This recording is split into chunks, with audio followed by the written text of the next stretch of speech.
All right, go ahead and raise your hands, and Rod will get you the mic.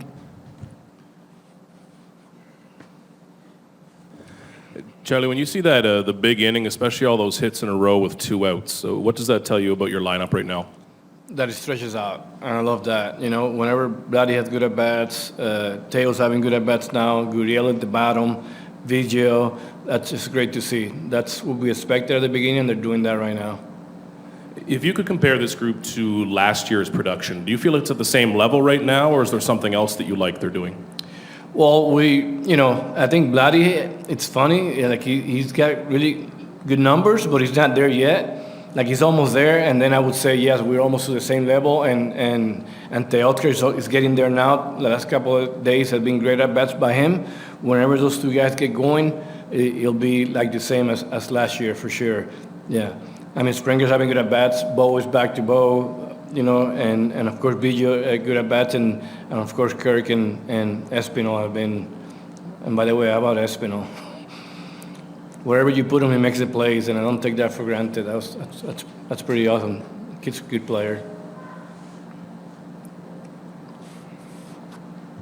Hey, Charlie, I think every starter had at least one hit and 1 run scored. How satisfying is it for you as a manager to see that kind of balance?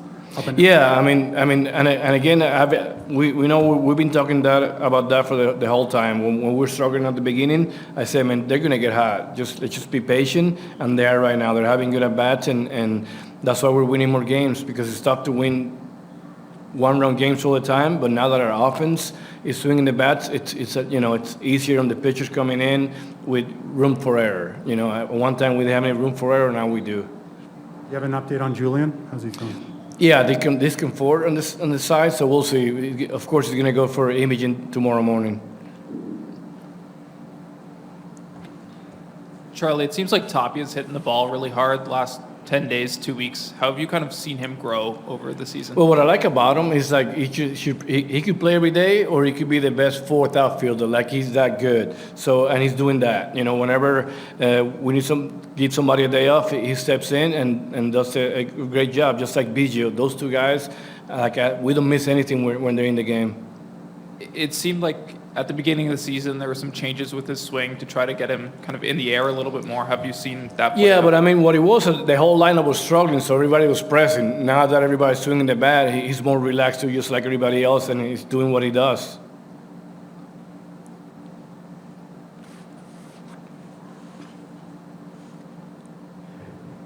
Charlie, it's almost the same thing after every one of his starts, but when you look at some of the reasons why Manoah has been able to be so consistent, what sticks out to you? That he's only giving up 5 hits with men in scoring position the whole time, which is not easy to do. Like he gets tougher when he has to, makes big pitches when he has to, and that's why he's probably right now one of the best pitchers in baseball, because he does that. He limits the damage, and think about that for a minute. 12 starts and only 5 hits with men in scoring position. That's pretty amazing. Charlie, what went on during that replay review? I mean, they're trying to get the play right. It's just the only reason I went out there is because that inning lasted a long time, and then now you got Manoah waiting for a long time. So that's the main reason I went to say, hey, come on, man, But I get that. They're trying to get the play right. So had they challenged the out at first, would you have challenged the hit batsman to get the out? That he swung the bat. Yeah. Yeah. All right, thank you, everyone. Man, I had a good trivia question, but I didn't get to say it.